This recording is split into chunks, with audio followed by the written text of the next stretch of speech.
Hey WhatsApp guys, welcome back to my another video. So guys, আজকে আমি চলে এসেছি দিনাজপুরের বিরল একটা এমন রিসোর্টে যেটা রাতে হয়ে যায় একবারে জাদুকরি।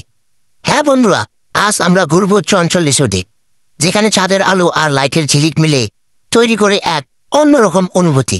রাতে চঞ্চল রিসোর্টের আসল সৌন্দর্য চোখে পড়ে পুকুরের পাশে রঙিন লাইট, চারপাশে গাছের ছায়া আর নরম বাতাসে ঝুলে থাকা আলো। দূর থেকে মনে হয় যেন কোনো সিনেমার সিট। প্রকৃতি আর আলোয় এই মিশ্রণ এক কথায় ম্যাজিক। রাতের এই নীরবতা, হালকা বাতাসের ছোঁয়া আর পানির শব্দ সব মিলিয়ে এমন একটা ভাইব তৈরি করে, যেটা আপনাকে এক মুহূর্তের জন্য হলেও থামিয়ে দেবে। মনে হবে জীবনটা আসলে কত সুন্দর, শুধু একটুখানি শান্তির দরকার। চঞ্চল রিসোর্টের রাতের দৃশ্য সত্যি মুগ্ধকর।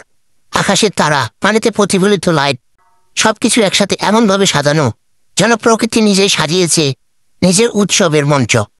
বন্ধুরা, চঞ্চল রিসোর্টের রাতের এই পরিবেশটা একটা স্মৃতি হয়ে যাবে আপনার জীবনে। ভালোবাসা, আলো আর শান্তি সব একসাথে মিলে এক জাদুকরি রাত তৈরি করে এখানে।